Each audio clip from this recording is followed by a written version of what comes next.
Welcome back to Africa 54. I'm Vincent McCory in Washington. Now, riding solid gains for Democratic candidates in the U.S. midterm elections are two candidates now set to make history in January. They will become the first Muslim American women in the U.S. Congress. Expectations are high for both Rashida Tlaib and Ilhan Omar as they seek to influence U.S. policy on issues ranging from immigration reform to foreign policy. VOA's Ken Faribault has more.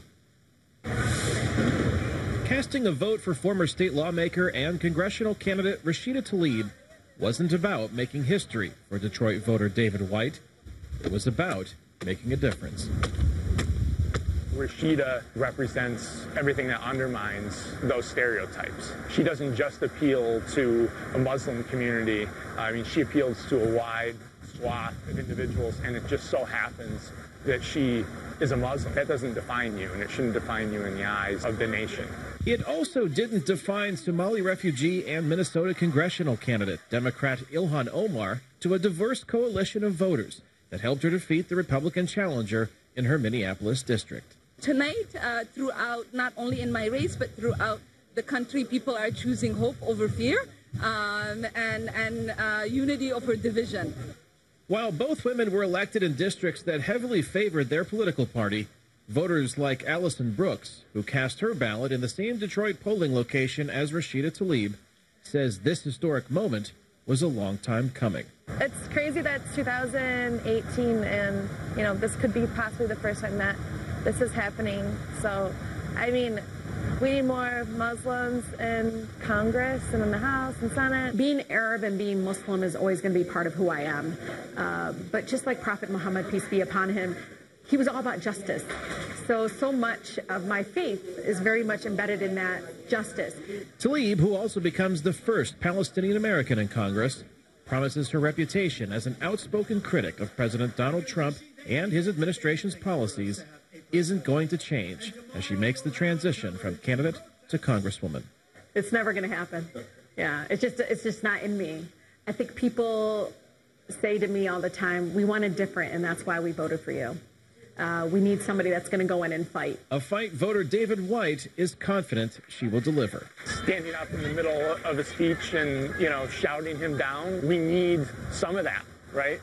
We need some of that strong resistance, even though I don't necessarily identify, with that style. A style that will be put to the test come January, when Tlaib and Omar enter Congress as freshman lawmakers in a chamber their party will control. Now I get to march into the United States Capitol. Ken Faribault, VOA News, Detroit, Michigan.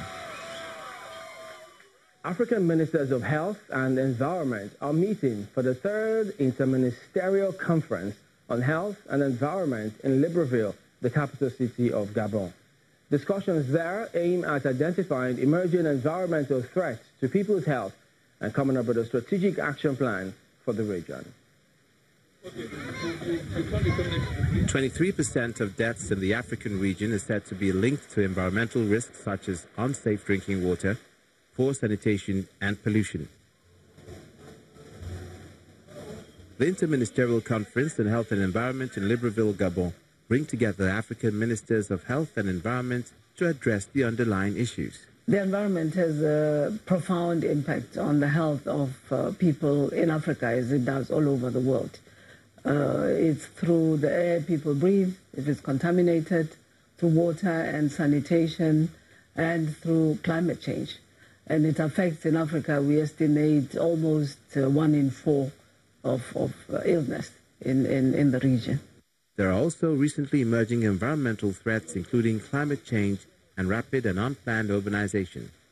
The conference seeks to address these through policies and action plans. Clearly, the mechanisms have been put in place, the tools have been developed, and a lot of experience has been gained. One of the observations that we make is that the financing has not been available to the extent that it could have been to scale up some of these interventions that have been discovered. So one of our strong expectations now is that with this experience of 10 years, with the lessons that we've learned about what works, and with the opportunities offered by some of the financing mechanisms that have sprung up in the last few years, we can go much further. The conference comes a decade after the endorsement of the Libreville Declaration by the African Ministers of Health and Environment, which tasked governments to adopt required measures. Joint action plans, health and environment, that have been developed by countries has to move now to the step of implementation. We need to really turn the policies into action, concrete action through innovative solutions. And this innovative solution is really the focus of the discussion at this conference. The conference, attended by nearly 300 delegates, is jointly organized by the government of Gabon, the World Health Organization, and the United Nations Environment Programme. It's time now for a short break, and we'd like to remind you to visit our website, channelstv.com, for news and other programming around the clock. You can also find us at youtube.com/channelsweb. So to come, reunited with her homeland, the long-lost painting known as the Nigerian Mona Lisa returns. Well, that story after the break.